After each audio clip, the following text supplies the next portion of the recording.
bunch of games here. Is that just something that way your team is oriented? Is it something that you guys have noticed as a coaching staff, or are you just really good at halftime talks? What do you sort of put that credit to? Halftime is a chance for the coaching staff as a group and also the players as a group to come together and discuss certain things that we have seen both on and off the field, what we felt, what the players felt, and make corrections. So I think it's, you know, just part of our sport where you go in and we have the luxury of, you know, having Jimmy Traore sit upstairs. And he gives me a visual of what's going on from upstairs. We also have a very good sports science team where they take snapshots and photos of certain set pieces and plays that we can also digest at halftime and make corrections on. Then the routine is, you know, you try and listen to some of the players as they're talking amongst themselves.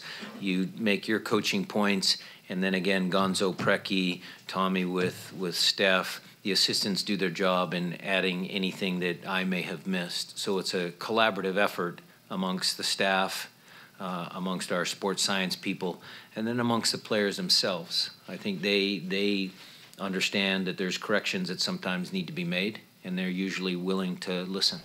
Is there anything Jimmy saw today or anything any of your players noticed that you think really made an impact in how you were able to kind of get going here? Right before Christian scored his goal, you know, we were having a challenge trying to, you know, prevent them from having such good possession because I thought they possessed the ball better than us in the first half. And Christian wanted to go move into the middle of the field and bring Nico out right, which is kind of opposite of what we did against San Jose. And so leading up to that, I thought, you know, sure, let's make that little switch. It's an easy switch to make. Both Nico and Christian are bought into that.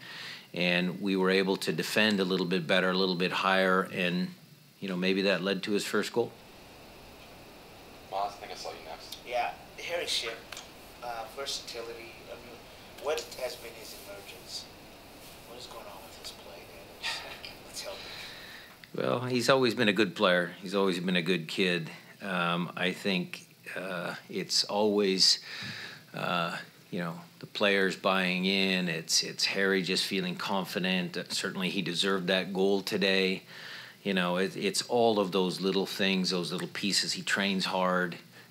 He's always eager to learn. He'll watch film on his opponents and watch film on himself.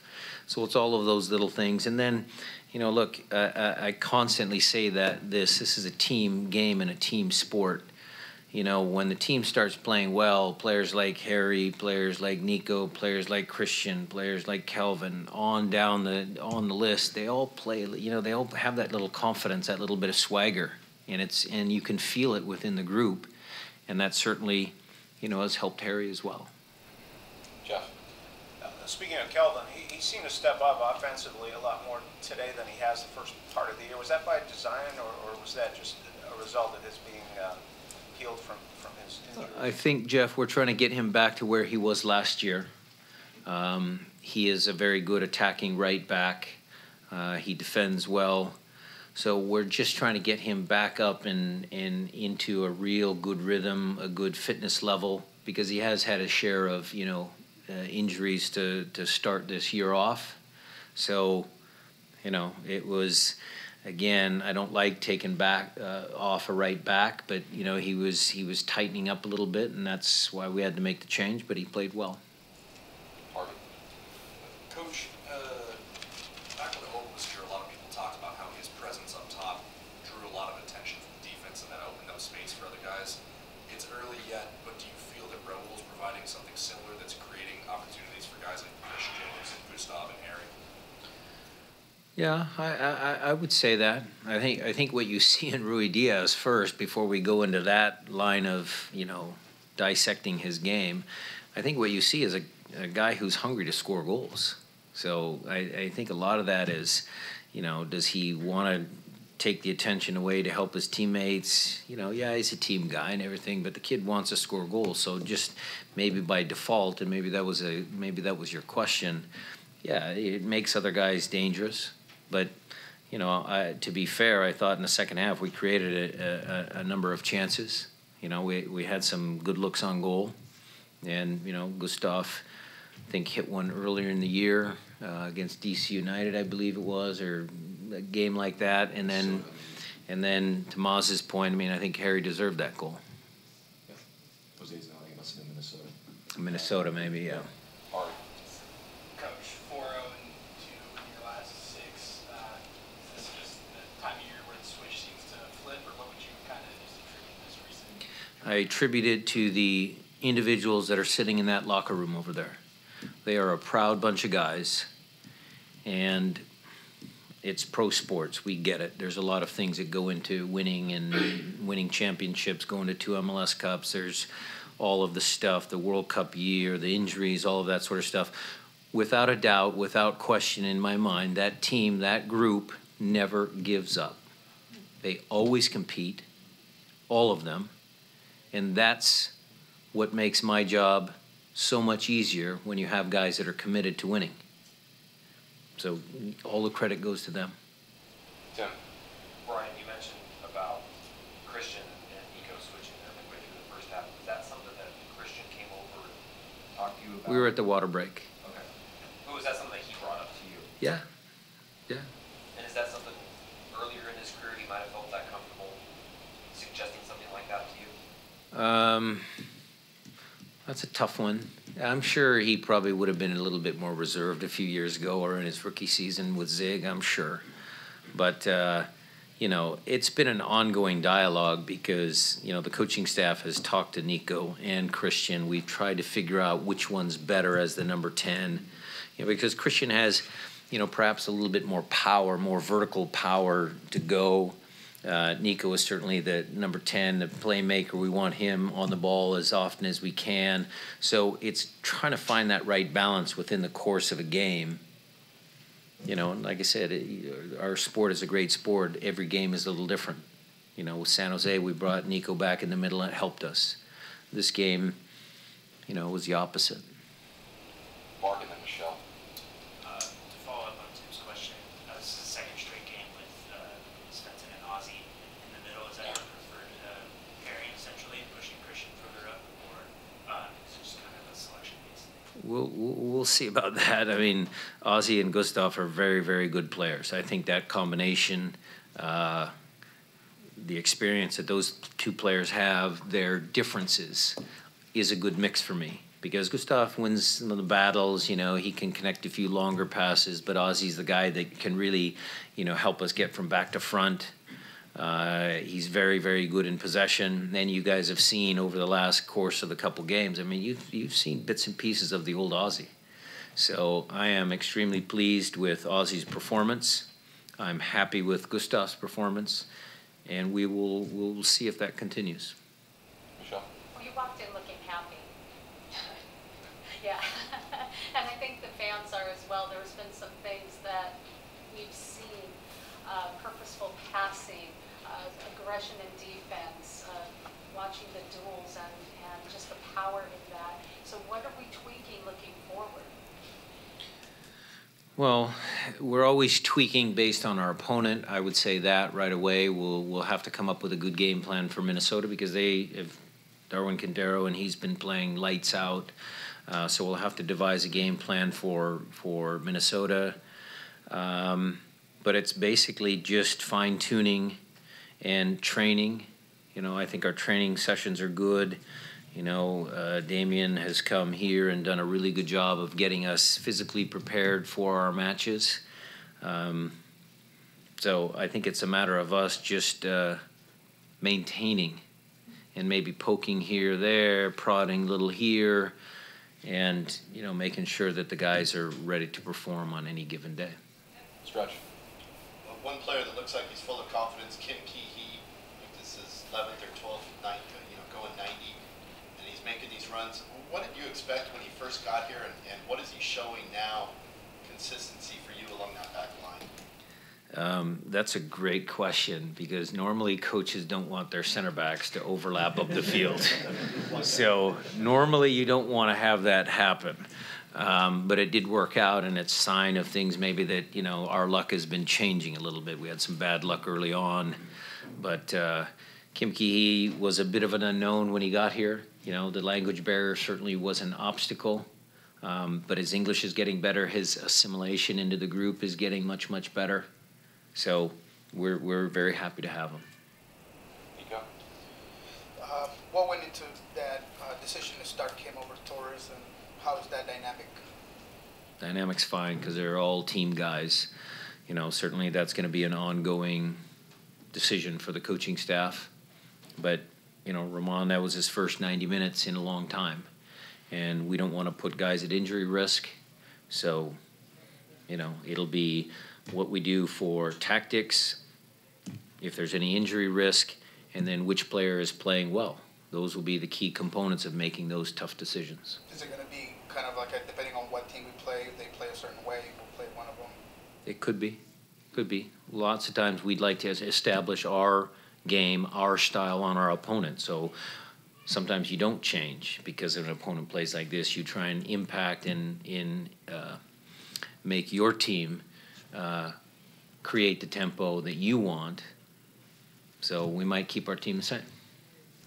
John? Coach, 3 wins in about 8 days. What does that do for this team's confidence and morale going forward as you push for the playoffs? Well, it's great.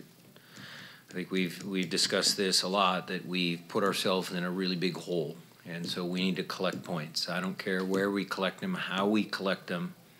We need to collect points because this team, you know, deserves to be in the playoffs.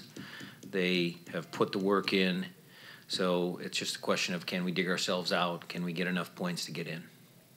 Steven? A brief glimpse at a 2-forward setup with Bruin and Rudy Diaz at the end. To what extent does that look factor into your tactical scheme the rest of the year? Same as back 5, last 3-5 minutes. Jose? Ryan, how do you prevent an emotional fatigue factor, given that you guys have essentially been playing playoff soccer for the last few games? I don't think there's any mental fatigue in the team winning games, collecting points. I think that actually boosts their confidence, their whole mindset, their mentality. The trainings have been sharp. Trainings have been good. So I don't believe that we'll have any sort of mental fatigue. I think the physical fatigue at the beginning of the season was a talking point because we had gone 2 years straight. You see Toronto struggled again early in the year, same as us. You know, we put a lot into the Champions League preparation. I think that's a valid discussion point. But as far as the mental side of that, winning these games makes everybody in a better mood. Christian Roland, obviously, you had him all over the place today, got the goal, making some tactical suggestions. Just how indispensable is he to you, and what role do you see him having going forward for as long as he's with the Sounders? We hope to have him around for a very long time. That's number one. Number two, our expectations of Christian is he always develops. He becomes more of a leader. He continues to improve on his passing. There are some faults in his game. I'll have to cut him down a notch every now and again. He needs to work on some of his technical ability. But overall, you guys are spoiled because you're watching a kid develop that has super talent. And you know, whoever is the coach of our national team in the future, hopefully they share my same opinion. Time for a few follow-ups here. I think I saw Jeff first. Brian, your depth played a big role down the stretch last year, especially when Victor got hurt. You had guys stepping in and you didn't miss a beat. How much is depth playing a role right now in this unbeaten streak? And how would you compare it to last year as far as your decisions that you can make and the options you have available? Well, the obvious one, Jeff, is the Ramon Torres, Chad Marshall, San Jose game. Ramon being available to me, when Chad had a quad contusion is vital. You saw Harry Shipp. We talked about Harry deserving his goal. Well, Victor's not in, so Harry continues to get starts, and he rewarded himself with some quality play and a goal today. So depth is critical in MLS, and having that depth down the stretch of the season will be vital for us to, make sure we can overcome any sort of, God forbid, any other injuries, and also just keeping that competitiveness in the group that, okay, I'm going to train hard because that's the way I get myself on the field. Maz? Yeah, any concerns, I'm not putting this in your listing, but any concerns on the giving up the goal in terms, or is just... It was a bit uncharacteristic, but, I just watched the replay, could Kim have made a play on the ball? Maybe, but those are the kind of ones that defenders hate because it usually, if he sticks his leg out, it might go in a goal, might be an own goal. How we gave up possession of the ball from a free kick in our end. We'll discuss those things. That's soccer. Stuff's going to happen like that. I thought the response from the team after that was the more important one because nobody's perfect. Everybody makes mistakes. It's always what you do after a mistake is what's really important and challenging. It's only your second in four games anyway. It's only your second goal you've given up in 4 games. So. Thanks. Thanks for that stat. Mark, I'll give you the last follow-up before we get one from the Sports Media Institute guys, and then we'll get you out for the locker room. Schmetzer came off here with big bag of ice on his leg. Is that anything you're concerned about? Or Nope. Is it just, Nope. All those guys are taking care of themselves. Professor Kelly, anything? It's up to these guys. Anybody have a question? See you later. Yeah, let's hear it. How did the weather affect the team and overall performance? That's challenging. So the weather is something we don't control. Okay, so if we played this game at 2 o'clock on a Sunday in November, a playoff game where it's windy, rainy, cold, we would definitely have an advantage because we're used to playing on wet turf under challenging conditions. But today, sometimes the sun, the sticky turf does impact the way the game is played. There were a couple of moments when our players, their players, the ball gets stuck between their legs. It just doesn't run as freely as it should. So it does make the game a little bit slower. Take one more. Yeah, I saw your hand here. Yeah. Coach, has this been one of the greatest games of the season so far? If so, why do you think so? I think there's been a lot of good games so far. I won't rate the games quite yet because we still have a long ways to go. But it certainly is one of the reminders that I like to give myself and everybody there in that locker room is that we enjoy the moment. And we will definitely enjoy this moment, and then we'll work on the next opponent.